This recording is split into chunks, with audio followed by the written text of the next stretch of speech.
कुछ घंटों की बात रह गई है बस, है ना। पॉइंट नंबर 5, ये भी बहुत इंपॉर्टेंट पॉइंट है। लोग पढ़ते कम हैं और पढ़ने के लिए मटेरियल ज्यादा इकट्ठा करते हैं। टेलीग्राम पे पीडीएफ की बाढ़ आई हुई है। आपने हो सकता है हमसे कोचिंग ली हो, आपने हो सकता है कहीं और से कोचिंग ली हो, आपने हो सकता है बुक खरीद के सेल्फ स्टडी करी हो। आप में से बहुत लोगों के मन में आ रहा होगा, यार वो वाली पीडीएफ उस टीचर की भी मिल रही है टेलीग्राम पे, ले लेते हैं, उस वाले टीचर की मिल रही है, ले लेते हैं, डाउनलोड कर लेते हैं। बहुत सारे लोगों ने डाउनलोड करी भी, पर इंपॉर्टेंट चीज हजारों पीडीएफ इकट्ठा करना नहीं होता है। इंपॉर्टेंट चीज ये होता है कि उसमें से जो सही पीडीएफ है जिनसे आपको जानने सीखने को मिलेगा उनको पढ़ना।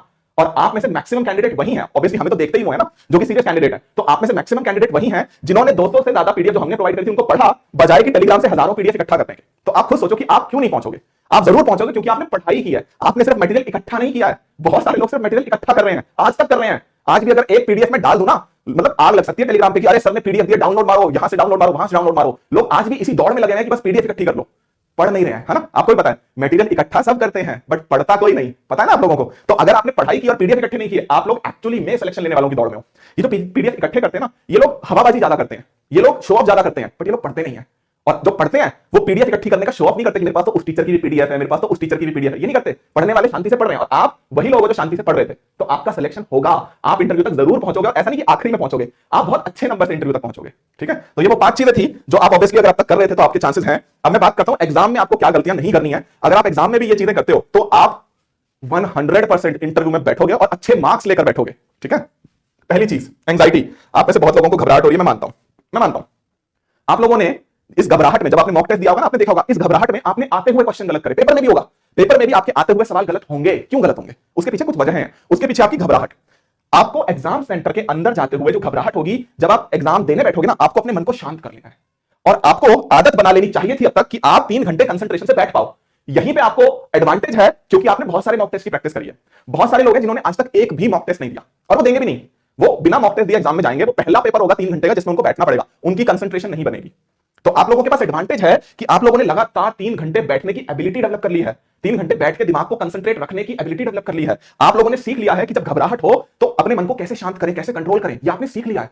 और इसलिए आपके पास एडवांटेज है कि आपको एग्जाम में एंजाइटी या घबराहट कम होगी और आपको ये चीज रखनी है, ठीक है। छठा पॉइंट, ये बहुत इंपॉर्टेंट है। लोग इसी वजह से, एंजाइटी की वजह से ना, आते हुए सवाल गलत कर देते हैं और आपसे नहीं होंगे क्योंकि आपने इतनी प्रैक्टिस कर ली। आपको उस सिचुएशन को, उस घबराहट को हैंडल करना आता है और उस घबराहट में भी अपने दिमाग को कंसंट्रेट रखना आ गया है। इसलिए आप इंटरव्यू तक जरूर पहुंचोगे, ठीक है। पॉइंट नंबर 7, अब थोड़ी सी साइकोलॉजी और बता देता हूं आपको, जो कि शायद ही कोई यूट्यूब पे बताए, ठीक है। क्योंकि बहुत लोग हैं किंग और क्वीन सीडीपी के, बट ये चीजें उनको नहीं आती। फर्जी क्वीन है ना, फर्जी किंग है, फर्जी क्वीन है। असली कंटेंट किसके पास है आप सबको पता है। साइकोलॉजी बताती है हमारे ब्रेन की बायोकेमिस्ट्री। कुछ ऐसी पोजीशंस हैं जिनमें अगर आप खड़े होगे या आप बैठोगे तो आपके दिमाग में कुछ केमिकल्स रिलीज होंगे और उन केमिकल्स की वजह से आप कॉन्फिडेंट फील करोगे, ठीक है। ऐसा एक्चुअली में होता है, साइकोलॉजी बताती है। तो मैं आपको वो बॉडी लैंग्वेज के कुछ पोजीशन बताता हूं जो आपको ठीक एग्जाम से 10 मिनट पहले करने हैं, और अगर वो आप करते हो, पीछे वाले जो पॉइंट हमने डिस्कस किया ना एंजाइटी वाले, वो सब आपको और कम होगा, ठीक है। तो आपको क्या करना है 10 मिनट पहले, ताकि आपके ब्रेन की बायोकेमिस्ट्री थोड़ी सी नॉर्मल हो जाए और आपके ब्रेन में वो केमिकल्स रिलीज हो जो आपको कॉन्फिडेंट फील कराएं। ध्यान से देखना, बहुत इंपॉर्टेंट चीज है ये। यहां पे कुछ पोजीशन दिखा रखी है, मैं आपको एक एक करके सारी एक्सप्लेन करता हूं, ठीक है, जैसा कि आपको करना है और जैसा कि आपको नहीं करना है। पहली पोजीशन को देखो, आप एग्जाम से ठीक पहले ऐसे कभी मत खड़े होना, ऐसे नहीं बैठना है, ऐसे नहीं बैठना है, ऐसे नहीं बैठना है, और ऑब्वियसली ऐसे भी नहीं बैठना है। अगर आप इन पोजीशंस में बैठते हो, आपके ब्रेन में जो केमिकल रिलीज होंगे ना, वो आपको अंडर कॉन्फिडेंट फील करवाएंगे। ठीक उल्टा अगर आप करते हो, अगर आप ऐसे बैठे हो, जिसको बोलते चौड़े होकर बैठे हैं, है ना, ये देखो इसको कैसे बैठा है, ये देखो मैडम कैसे खड़ी हैं, इनको देखो और इनको देखो, ये बहुत इंपॉर्टेंट पोजीशन है। अगर आप इन पोजीशन में ठीक एग्जाम से 10 मिनट पहले इन पोजीशंस में रहते हो, आपके ब्रेन में वो केमिकल रिलीज होगा जो आपको कॉन्फिडेंट फील कराएगा और उस वजह से आप एग्जाम में अच्छा परफॉर्म करोगे। आपको क्या करना है, एग्जाम हॉल के अंदर घुसो, सारी फॉर्मेलिटीज कर लो, ठीक एग्जाम शुरू होने से 10 मिनट पहले टॉयलेट में चले जाना, टॉयलेट में स्लैब पे ऐसे हाथ करके खड़े हो जाना, ठीक है। जब वापस कुर्सी पे आके बैठो तो ऐसे बैठना, ऐसे बैठने से आपको कोई नहीं रोकेगा, ठीक है। टॉयलेट में आप ऐसे भी खड़े हो सकते हो, ठीक है, कमर पे हाथ रख के बिल्कुल कॉन्फिडेंट, ऐसे चेयर पे ऐसे बैठ सकते हो या ऐसे बैठ सकते हो। तो आपको ठीक 10 मिनट पहले इन 5 पोजीशंस को करना है और ठीक 10 मिनट पहले ऊपर वाली 5 पोजीशंस को नहीं करना है। अगर आपने ऊपर वाली 5 पोजीशन करी, उल्टा इफेक्ट होगा, आप अंडर कॉन्फिडेंट फील करोगे। अगर आपने नीचे वाली 5 पोजीशंस करी, आप कॉन्फिडेंट फील करोगे। और ये बहुत जरूरी है। आप में जब वो केमिकल्स रिलीज होंगे ना आपके ब्रेन में, आपको कॉन्फिडेंस फील होगा और आपको लगेगा कि हाँ हमें आता है, हम कर लेंगे। ये बहुत जरूरी चीज है, ठीक है। तो ये साइकोलॉजी की रिसर्च के बेसिस पे मैं आपको बता रहा हूं। ये मैं ओपनली ना बताता नहीं हूं यूट्यूब पे, बस आज बता रहा हूं और आज के बाद थोड़े दिन बाद ये वीडियो हटा दूंगा क्योंकि मैं नहीं चाहता कि कुछ सीक्रेट्स पब्लिक में लीक हो जाए, ठीक है। हमें अपने स्टूडेंट्स के लिए रखने चाहिए। तो इस तरह से करना, और मैं भी बहुत सारी सिचुएशन में ये चीजें करता हूं। आप करके देखो, आज ही करके देखो, इन 5 पोजीशन को अभी करके देखो। वीडियो देखने के बाद आपको खुद रियलाइज हो जाएगा कि साइकोलॉजिकली मैं कितनी सही बात कर रहा हूं, ठीक है। पूरी रिसर्च हुई है, एमी कडी एक साइकोलॉजिस्ट है, उन्होंने पूरी रिसर्च करी है इस चीज पे कि कौन सी पोजीशन में खड़े होने से या बैठने से आपको कॉन्फिडेंस फील होता है और कौन सी पोजीशन में खड़े होने या बैठने से आपको कॉन्फिडेंस लो फील होता है। उन्होंने पूरी रिसर्च करी है। आप लोग अगर इसको फॉलो करेंगे, आपको रिजल्ट पॉजिटिव दिखेंगे, ठीक है। तो आप करना, तो ये बहुत इंपॉर्टेंट चीज है। नेक्स्ट, अगला भी बताता हूं, पॉइंट नंबर 8, सब्जेक्ट ऑर्डर। बहुत सारे लोग पूछ रहे थे कि सर पेपर में सब्जेक्ट को किस ऑर्डर में करें। पेपर में सब्जेक्ट आपको किस ऑर्डर में करना है वो एक फैक्टर पे डिपेंड करेगा, ध्यान से सुनना। क्या है वो फैक्टर? शुरू के 30 मिनट, 3 घंटे का आपका पेपर है, शुरू के 30 मिनट यानी कि आधे घंटे सारा गेम वहीं हो रहा है। अगर शुरू के 30 मिनट में आप में कॉन्फिडेंस आ गया कि मुझे तो पेपर आता है, मेरा तो अच्छा जाएगा, तो आपका अच्छा जाएगा। बट अगर शुरू के आधे घंटे में उल्टा हो गया, आपके दिमाग में आ गया यार मेरे को तो आता ही नहीं है, हड़बड़ा गया, घबरा गया, तो आपका पेपर गया। ठीक है, तो आपको शुरू के 30 मिनट में, ध्यान से समझो, शुरू के 30 मिनट में कॉन्फिडेंस लाना है अपने अंदर कि हाँ मुझे पेपर में क्वेश्चन आते हैं, और उसके लिए आपको सबसे इजी वाला सब्जेक्ट सबसे पहले करना है जो आपको अच्छे से आता हो, और धीरे धीरे करके डिफिकल्ट की तरफ बढ़ना है।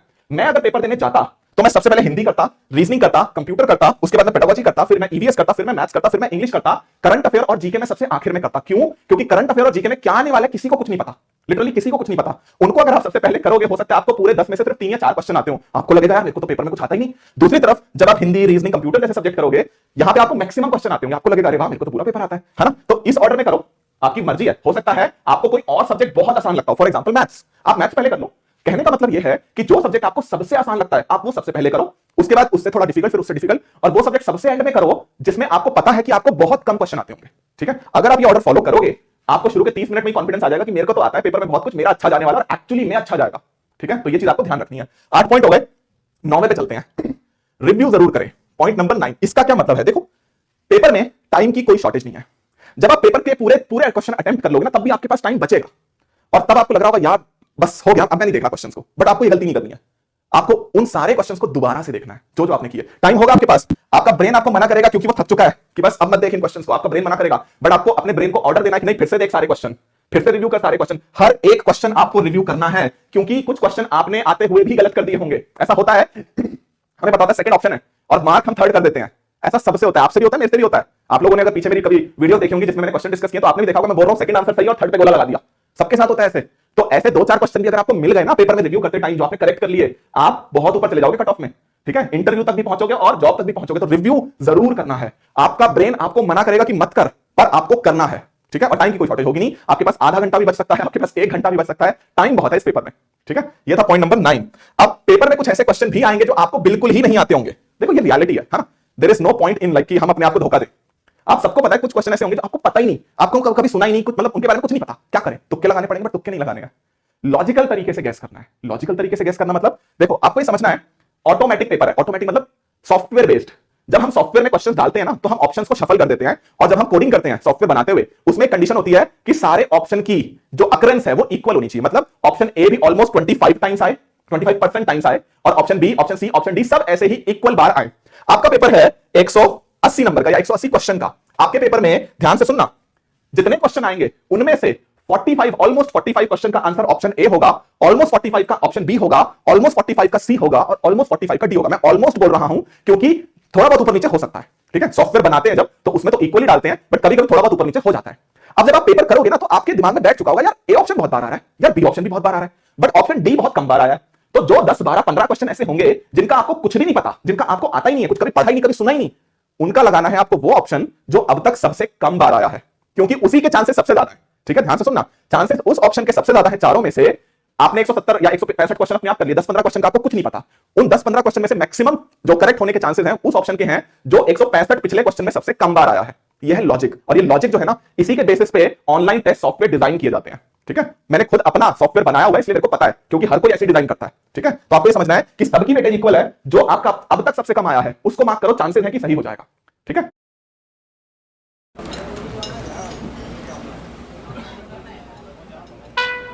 सर और कुछ? अब तक सबसे कम आया है उसको मार्क करो, चांसेस है कि सही हो जाएगा।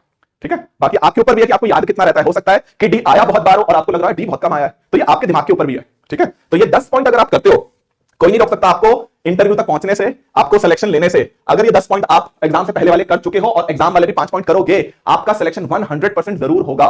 तो आप अपने मन का ये जो डर है, ये जो घबराहट है, इसको छोड़ दो, क्योंकि मुझे पता है आप स्टूडेंट्स बहुत बहुत मेहनत कर रहे हो, और हमने आपको जो हम कह सकते हैं जो हार्डवर्क करने के लिए चीजें दी है ना, वो नहीं दी है लोगों ने। मुझे पता है, मतलब हम भी इस इंडस्ट्री में, हमारे भी कंपटीटर है, हमें पता है। लोगों ने प्रॉमिस किया था हम 10-15 मॉक टेस्ट देंगे, 7-8 पे जाके गिर गए, खत्म, उनसे बने ही नहीं, क्योंकि मेहनत लगती है मॉक टेस्ट बनाने में, है ना। आप लोगों को पता है, क्वेश्चन बना के देंगे, नए क्वेश्चन बना के दिए, डिफिकल्ट वाले, जिसको डिफिकल्ट लोग बोल रहे हैं, फैक्चुअल क्वेश्चन। अरे अब आप पूछ लोगे बहुत खतरनाक सा कोई फैक्ट, तो नहीं आता होगा ना लोगों को, वो तो फैक्ट है। हम डिफिकल्ट क्वेश्चन अंडरस्टैंडिंग के बेस पे बनाते हैं। तो आप लोगों ने जो मेहनत हमने आपसे करवाई है ना, वो आपको अभी रियलाइज शायद ना हो रही हो, मगर जब एग्जाम देके आओगे ना, तब आप देखना पूरे कॉन्फिडेंस से बाहर निकलोगे कि पेपर बहुत अच्छा गया। तो आप देखना, ठीक है। तो अपने मन में ले आओ कॉन्फिडेंस, आप लोगों ने बहुत मेहनत करी है, एंड सभी को जिन्होंने इतने अच्छे से मेहनत करी है, जिन्होंने पीछे के 5 पॉइंट और एग्जाम वाले 10 पॉइंट अच्छे से फॉलो करने हैं, उन सभी को ऑल द बेस्ट। चौड़े होकर जाना पेपर देने, इतनी मेहनत बहुत कम लोगों ने करी है। मैंने तो आपको स्टैटिस्टिक दिखा दिया, टेक्स्ट बुक में टोटल 20 टेस्ट कितने कैंडिडेट ने करे और हमारे प्लेटफॉर्म पे 20 टेस्ट कितने कैंडिडेट ने करे। मुश्किल से 5500 कैंडिडेट है बस। हालांकि अब ये नंबर बढ़ेगा, बट लगभग 18 से 20,000 लोग इंटरव्यू तक पहुंचेंगे। तो आप लोग तो उन 18 से 20,000 में नहीं हो, आप लोग तो टॉप 10,000 में हो जो इंटरव्यू तक पहुंचोगे, ठीक है। तो आप बहुत अच्छे से मेहनत कर चुके हो, बहुत अच्छे से पढ़ के जा रहे हो, आप अपने मन में पूरा कॉन्फिडेंस रखो, आप इंटरव्यू छोड़ो, आप सिलेक्शन तक पहुंचोगे, आपके हाथ में नौकरी होगी कुछ टाइम बाद, ठीक है, बशर्ते आपने सारी चीजें अच्छे से करी है, ठीक है। तो सभी को ऑल द बेस्ट, बिल्कुल कॉन्फिडेंस से चौड़े होकर जाना। और अगर आपको हमारा गाइडेंस अच्छा लगता है तो आप हमारा टेलीग्राम चैनल फॉलो कर सकते हो, टेलीग्राम पे @प्रतीक शिवालिक सर्च कर लेना, आपको चैनल मिल जाएगा। और अगर ये वीडियो अच्छी लगी है तो ऑब्वियसली आप हमारे YouTube चैनल से भी जुड़ सकते हो, इस वीडियो को लाइक कर सकते हो, कमेंट करके हमें बता सकते हो कि आपको इसमें बताई गई चीजें सही लगी या नहीं लगी, है ना। और अगर आपके मन में कोई क्वेश्चन है तो आप वो भी पूछ सकते हो। और अगर आपके कुछ ऐसे फ्रेंड हैं जिनका अच्छा लगता है गाइडेंस बहुत अच्छा चाहते हो, चैनल फॉलो कर सकते हो, ठीक है। हमारा भी भला हो जाएगा, थोड़ा ज्यादा लोगों तक हम पहुंच जाएगा। चलिए, तो ऑल द बेस्ट आप सभी को, हम मिलते हैं आपसे एग्जाम के बाद, ठीक है, इंटरव्यू के गाइडेंस के लिए। एंड बहुत अच्छे से जाइए, बहुत अच्छे से पढ़ाई आपने करिए, बहुत अच्छा आपका पेपर जाएगा, सब कुछ अच्छा होगा। बट आप अपने मन से बिना वजह का जो डर है ना उसको हटा दीजिए, जिनका आपका बाकी सबसे सारा चैनल फॉलो कर सकते हो। तो चलिए, ऑल द बेस्ट सभी को, and bye bye and good night. हम मिलते हैं आपसे आगे।